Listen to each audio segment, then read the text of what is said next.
નમસ્કાર દોસ્તો, learn with ગૌતમમાં આપણું સ્વાગત છે.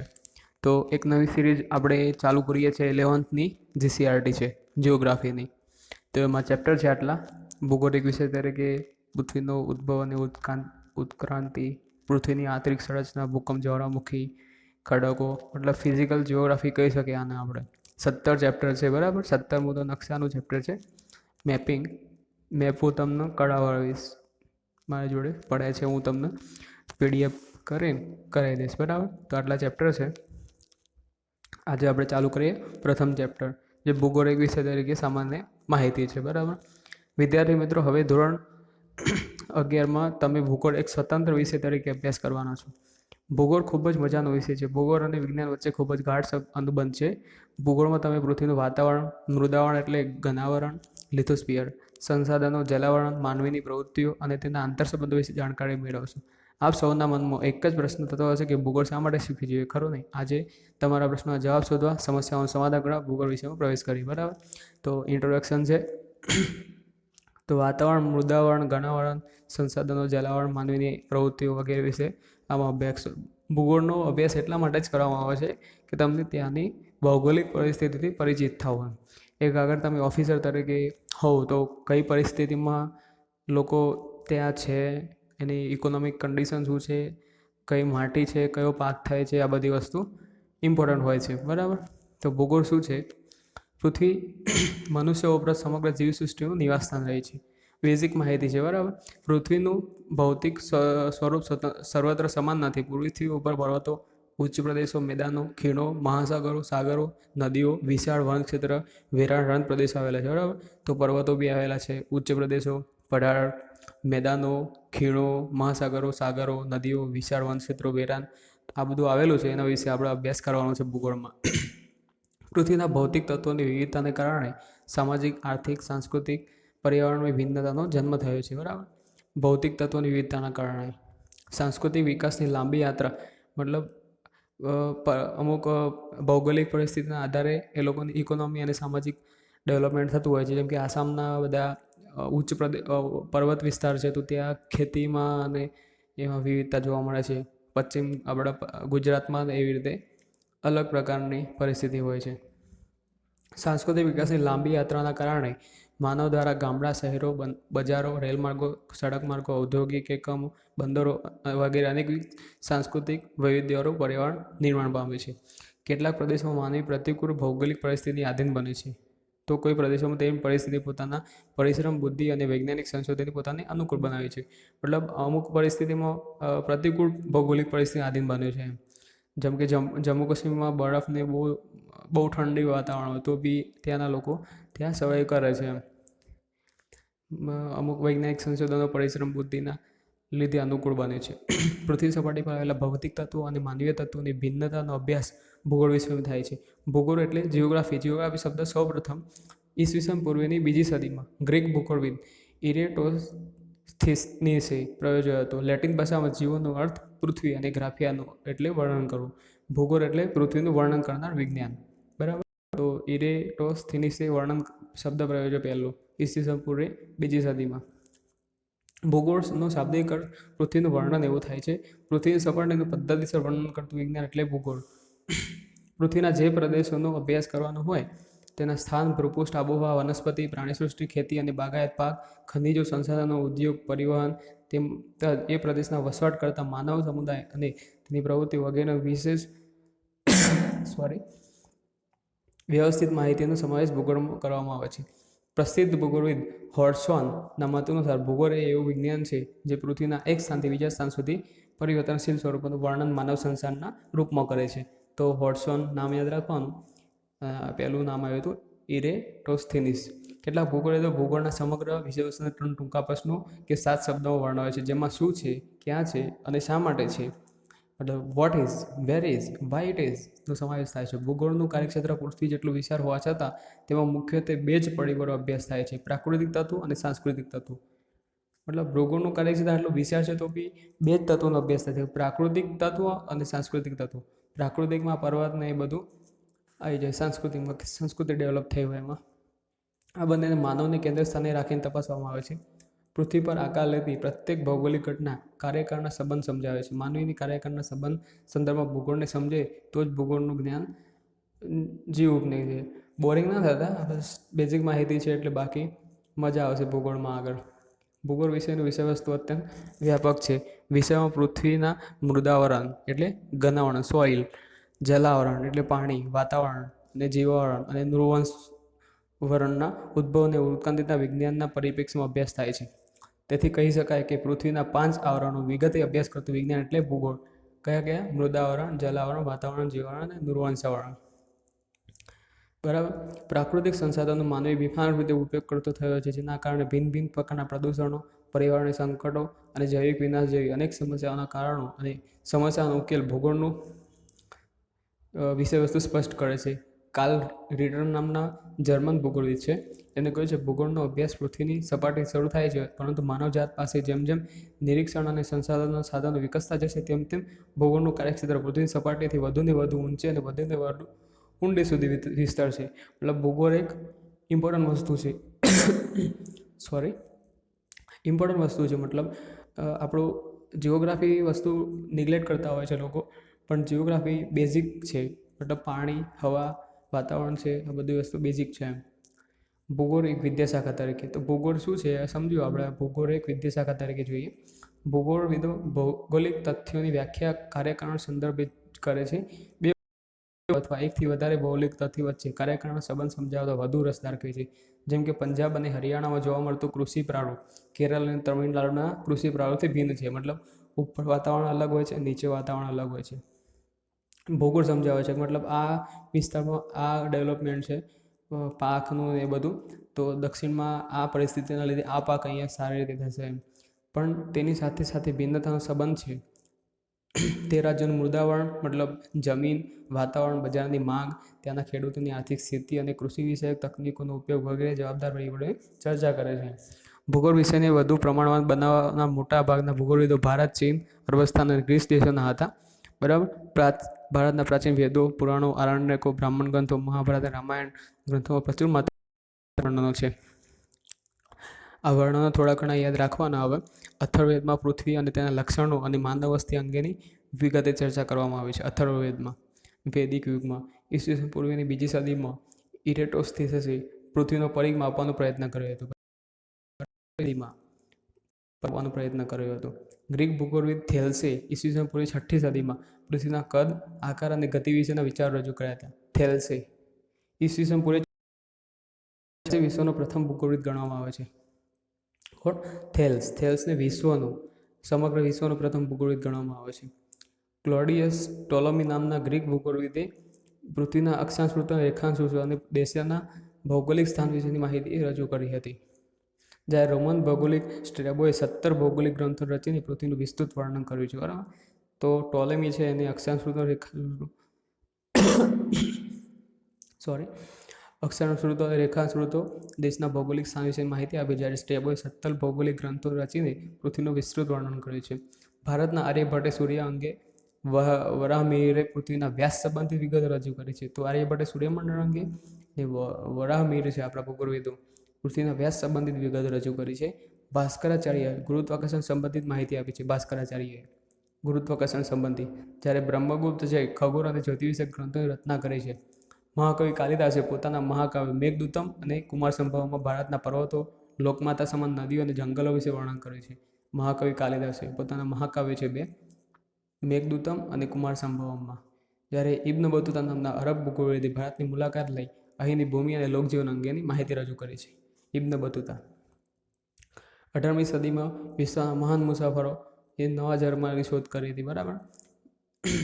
તેઓએ પૃથ્વીના ભૌગોલિક સ્વરૂપ, દેશના વિભિન્ન સ્થળો, મહાસાગરો અને વિશ્વના દેશોના લોકજીવનની માહિતી આપી છે. જર્મનના એવી હમ્બોલ્ટ, કાર્લ રિટર, ઇમેન્યુઅલ કાન્ટ અને ફ્રેડરિક રેઝોલ્ટ વગેરે મહાન ભૂગોળવિદોએ ભૂગોળ વિષયવસ્તુ અંગે વિચારો પ્રસ્તાવિત કર્યા છે. આ બધા જર્મનીના.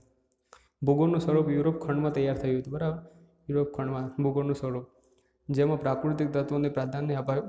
20મી સદીમાં ભૂગોળના ભૂપૃષ્ઠનો અભ્યાસ પદ્ધતિસર તથા ક્ષેત્રીય ભૂગોળનો અભ્યાસ પદ્ધતિસર સ્વરૂપ તથા ક્ષેત્રીય પ્રાદેશિક એવા 2 દ્રષ્ટિકોણ થવા લાગ્યો. 1950 સુધીમાં માનવીએ સમજાઈ ગયો કે પૃથ્વી પરના પ્રાકૃતિક સંસાધનો એ સજીવ સૃષ્ટિનો સંપૂર્ણ આધાર છે. પ્રાકૃતિક સંસાધનો વિવેકપૂર્ણ ઉપયોગ સમજ અપાઈ છે. 21મી સદીમાં પ્રાકૃતિક ભૂગોળ અને માનવ ભૂગોળ એમ બંને લગભગ એક સરખું મળ્યું. 1960થી 1970ના દશકમાં માત્રાત્મક પ્રવૃત્તિ ક્વોન્ટિટેટિવ ટેકનિક્સ અને અદ્યતન ટેકનોલોજી ઉપયોગ ભૂગોળ વિષયમાં થવા લાગ્યો. બરાબર, ભૂગોળ એક વિકાસ થઈ રહ્યો છે ભૂગોળનો. 1970ના દાયકામાં કૃત્રિમ ભૂગોળ અવકાશમાં પ્રસારિત કરતા પૃથ્વીની સપાટી પરના ફોટોગ્રાફ લેવા શક્ય બની. એટલે હવે ખ્યાલ આવશે ભૂગોળ વસ્તુનો. પરિણામે ખનિજ ભંડારો, જળસ્ત્રોતોની જાણકારી સહજ બની. કૃત્રિમ ભૂગોળના ઉપયોગથી ભૌગોલિક માહિતી તંત્ર જીઓગ્રાફિકલ ઇન્ફોર્મેશન સિસ્ટમ GIS, ભૂ માહિતી તંત્ર લેન્ડ ઇન્ફોર્મેશન સિસ્ટમ અને ભૂસ્થિતિ તંત્ર ગ્લોબલ પોઝિશનિંગ સિસ્ટમની તકલીફ સુલભ બની. બરાબર, તકનિક બધી. વર્તમાનમાં અંતરિક્ષ માહિતી તકનિક સ્પેક્ટિયલ ઇન્ફોર્મેશન ટેકનોલોજીના વિકાસમાં કારણે પર્યાવરણ અને ભૂગોળનું મુખ્ય ક્ષેત્ર બન્યું છે. બરાબર, આ બધી ટેકનોલોજી આવી છે હવે.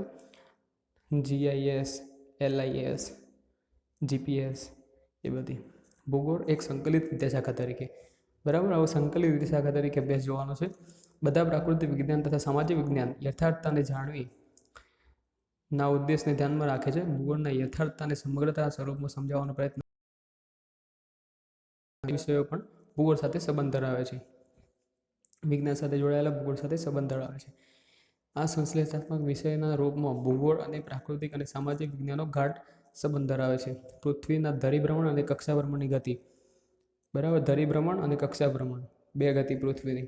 અક્ષાંશ, રેખાંશ, પ્રમાણ સમય, વરસાદ, તાપમાન ના આલેખો વગેરે ભૌગોલિક બાબતો સમજવામાં ગણિત વિશે મદદ કરે છે. બરાબર, તો અહીંયા મેથેમેટિક્સ બી યુઝ થાય છે.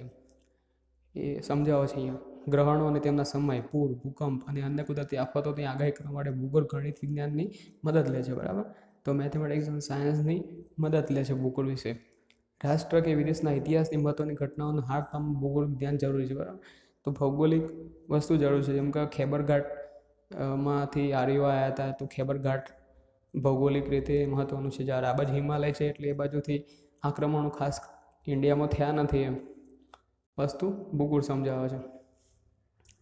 ભૂગોળના જ્ઞાનની જરૂરી છે. ભૌતિક ભૂગોળની હું તો કહું છું પહેલાં ભૂગોળ કરવાનું પછી ઇતિહાસ કરવાનું, તો સમજવામાં મજા આવે. વિસ્તાર ઉપરથી યાદ રાખવું ઇઝી બની જાય. ભૌગોલિક ભૂગોળની બધી જ શાખાઓ પ્રાકૃતિક વિજ્ઞાન સાથે સહસંબંધ ધરાવે છે. ભૂસ્તર વિજ્ઞાન, ખગોળ વિજ્ઞાન, ભૌતિક વિજ્ઞાન, વનસ્પતિ વિજ્ઞાન, જૈવ વિજ્ઞાન વગેરે વિજ્ઞાનો સાથે ભૂગોળને ખૂબ ગાઢ સંબંધ છે. બરાબર, બધા વિષયો સાથે અનુબંધ દર્શાવ્યો છે અહીંયા. સામાજિક વિજ્ઞાનના બધા વિષયો દર્શનશાસ્ત્ર, ઇતિહાસ, નાગરિકશાસ્ત્ર, રાજ્યશાસ્ત્ર, અર્થશાસ્ત્ર, સમાજશાસ્ત્ર, નૃવંશશાસ્ત્ર સાથે ભૂગોળની પ્રત્યક્ષ સંબંધ છે. રાજનૈતિક ભૂગોળ, ઐતિહાસિક ભૂગોળ, આર્થિક ભૂગોળ, વસ્તી વિષયક ભૂગોળ વગેરે ભૂગોળની શાખાઓ સામાજિક વિજ્ઞાન સાથે સંબંધ ધરાવે છે. એટલે આપણે સામાજિક વિજ્ઞાનમાં બધા સબ્જેક્ટ આવતા હોય સ્કૂલમાં. બરાબર, માનવીના ખોરાક, પોશાક, રહેઠાણ અને સંસ્કૃતિ સાથે ભૂગોળ સંબંધ ધરાવે છે. તેથી ભૂગોળનો અનુબંધ સામાજિક વિજ્ઞાન સાથે છે. પરિવહન, દૂરસંચાર, ઉદ્યોગો અને ખેતી વગેરે માનવીની આર્થિક પ્રવૃત્તિઓ ભૂગોળ અભ્યાસ કરે છે. આમ ભૂગોળ અર્થશાસ્ત્ર સાથે ઘનિષ્ઠ સંબંધ ધરાવે છે.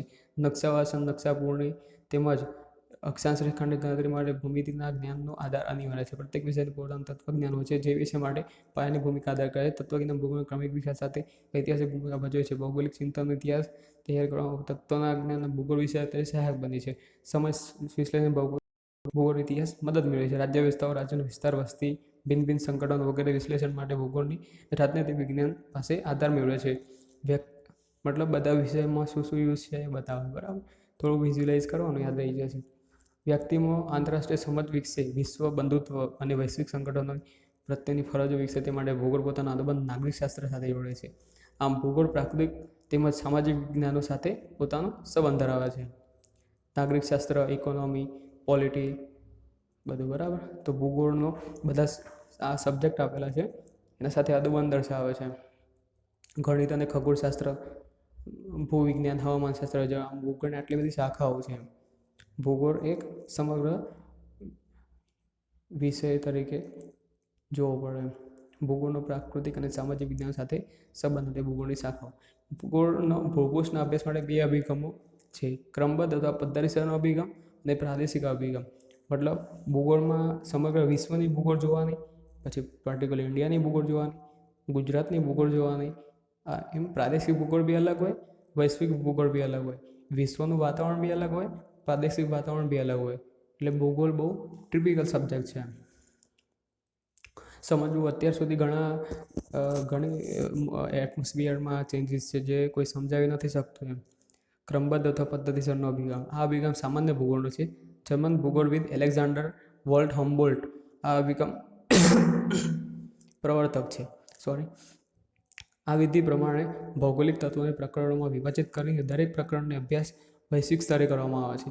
ગંગાવરણ, વાતાવરણ, જીવાવરણ, ખનિજ, કૃષિ, ઉદ્યોગ, પરિવહન, વસ્તી, વ્યાપાર વગેરે અલગ અલગ પ્રકરણો મૂકીને અભ્યાસ કરવામાં આવે છે. બરાબર. વિશ્વ સ્તરે અભ્યાસ કર્યા પછી ક્ષેત્રીય સ્વરૂપમાં વર્ગીકૃત પ્રકારોમાં અભ્યાસ કરવામાં આવે છે. જેમ કે કુદરતી વનસ્પતિ સર્વપ્રથમ તેનું વૈશ્વિક સ્તરે અધ્યયન કરવામાં આવે છે અને પછી ક્ષેત્રીય સ્વરૂપમાં વર્ગીકૃત પ્રકારો ભૂમધ્ય પ્રકારની વનસ્પતિ, શંકુમુદ્ર પ્રકારની વનસ્પતિ, મોસમી પ્રકારની વનસ્પતિ, વિષુવવૃત્તીય પ્રકારની વનસ્પતિ વગેરેની જાણકારી મેળવવામાં આવે છે. બરાબર. પહેલાં વૈશ્વિક લેવલે જોવાનું, પછી ભૂમધ્ય પ્રકારની ભૂમધ્ય નજીક હોય એમાં, પછી શંકુમુદ્ર જે હિમાલયના શંકુમુદ્ર વનસ્પતિ હોય તે, પછી મોસમી પ્રકારની, વિષુવવૃત્તીય પ્રકારની વનસ્પતિ મતલબ હાઇટ બહુ ઊંચી હોય, ટૂંકા પ્રકારની વનસ્પતિ, એ બધી વનસ્પતિ વિષુવવૃત્તિ ઉપર થાય છે. એટલે ક્રમબદ્ધ પદ્ધતિસરનો અભિગમ. જ્યારે પ્રાદેશિક અભિગમ શું કહે છે? પ્રાદેશિક અભિગમનો વિકાસ જર્મન ભૂગોળવિદ કાર્લ રિટરે કર્યો હતો. પેલા વોન હમ્બોલ્ટ હતા. બરાબર. પૃથ્વીના જુદા જુદા એકમો પાડીને તે નિશ્ચિત પ્રાદેશિક વિસ્તારમાં સંદર્ભ તેની તમામ ભૌગોલિક બાબત અભ્યાસ કરવામાં આવે છે. દક્ષિણ અમેરિકામાં, બરાબર, તો આ પ્રાદેશિક છે. દક્ષિણ અમેરિકામાં એમેઝોનનો ખીણ પ્રદેશ, બરાબર, દક્ષિણ અમેરિકામાં એમેઝોન છે ને તેનો ખીણ પ્રદેશ. આફ્રિકામાં કાંગો નદીનો ખીણ પ્રદેશ. જ્યારે મલેશિયા, ઇન્ડોનેશિયા અને ફિલિપિન્સના દ્વીપ સમૂહ આ એક પ્રાકૃતિક પ્રદેશો છે. તેમને જોડે વિષુવવૃત્તીય જંગલોનો પ્રદેશ તરીકે તેનો અભ્યાસ થાય છે. આ એક પ્રાદેશિક થઈ ગયું. આ એક પ્રદેશની આબોહવા, વનસ્પતિ, કૃષિ વિષયક, ખનિજો, પ્રાણી જીવન વગેરેનો અભ્યાસ કરવામાં આવે છે. એ પ્રાદેશિક અભિગમ કહેવાય છે. તો ભૂગોળની શાખાઓ, બરાબર, તો ભૌતિક, સિદ્ધાંત તથા દર્શનશાસ્ત્ર, ક્રિયા તકનીક અને માનવ. તો ભૌતિક ભૂગોળમાં ભૂ સ્વરૂપનું વિજ્ઞાન છે, સમુદ્ર વિજ્ઞાન છે, આબોહવાનો સમાવેશ થાય છે.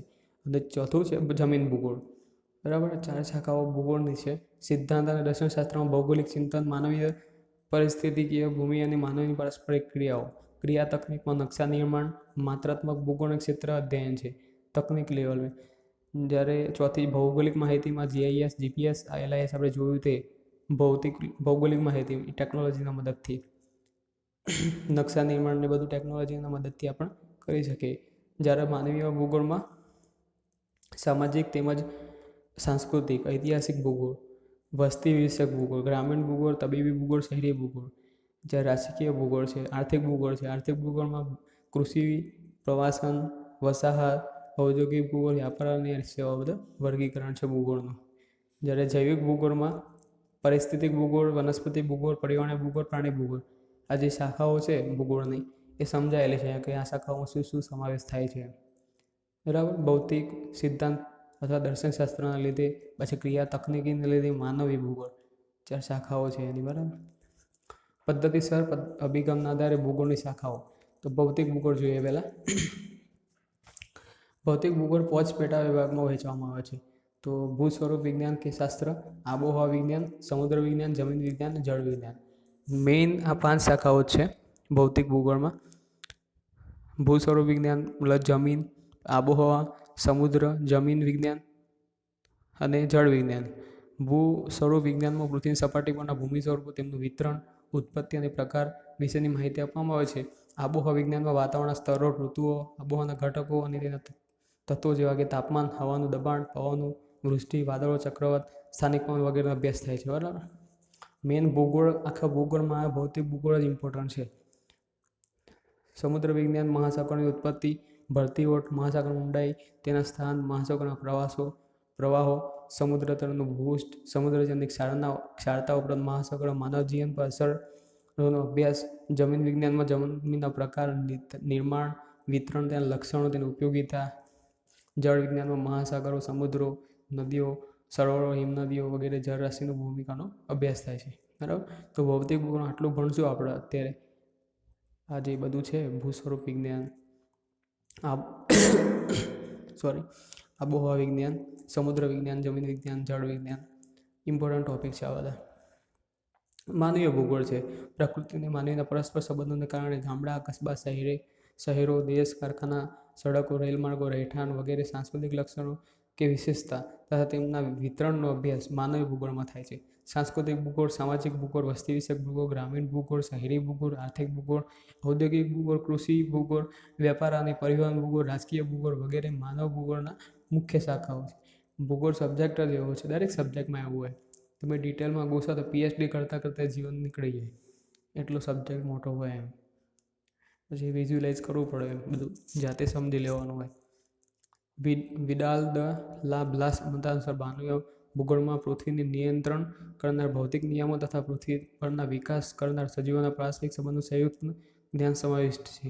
બરાબર. તો એલન સેમ્પલ છે, એમને કંઈક કીધું છે, પ્રવૃત્તિશીલ માણસ અને ગતિમાન પૃથ્વીના પારસ્પરિક બદલાતા સંબંધોનું અધ્યયન એટલે માનવીય ભૂગોળ. બરાબર, સમજી શકાય એવું છે માનવીય ભૂગોળ. પછી જૈવિક ભૂગોળ છે. ભૌતિક ભૂગોળ અને માનવીય ભૂગોળમાં આંતર સંબંધોમાંથી જૈવિક ભૂગોળનો જન્મ થાય છે. મતલબ માનવીઓની અને તેની પ્રાકૃતિક પરિસ્થિતિના લીધે ત્યાં જે બધું જીવાત, વનસ્પતિને બધું ડેવલપમેન્ટ થાય. પ્રાણી ભૂગોળ, વનસ્પતિ ભૂગોળ, પારિસ્થિતિકી, ઇકોલોજી અને પર્યાવરણ ભૂગોળ, એન્વાયરમેન્ટ જીઓગ્રાફી જૈવિક ભૂગોળની શાખાઓ છે એની. પ્રાણી ભૂગોળમાં વિવિધ પ્રકારના પ્રાણીઓ, જીવજંતુઓ તથા સૂક્ષ્મ જીવાણુ વિતરણ અંગેની માહિતી મળે છે. વનસ્પતિ ભૂગોળમાં જંગલો અને તેની વિવિધ વનસ્પતિઓ, ઘાસના ભૂમિના પ્રકારો વિતરણની માહિતી પ્રદાન કરે છે.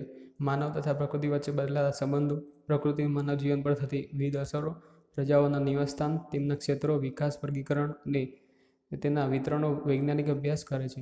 પરિવારની સમસ્યાઓ, ભૂમિ પ્રદૂષણ, પર્યાવરણ સંરક્ષણ, સજીવની ગુણવત્તા, માનવ કલ્યાણ ઉપરની અસરોની માહિતી પારિસ્થિતિક અને પર્યાવરણ ભૂગોળ પ્રદાન કરે છે. બેઝિક માહિતી છે જૈવિક ભૂગોળની.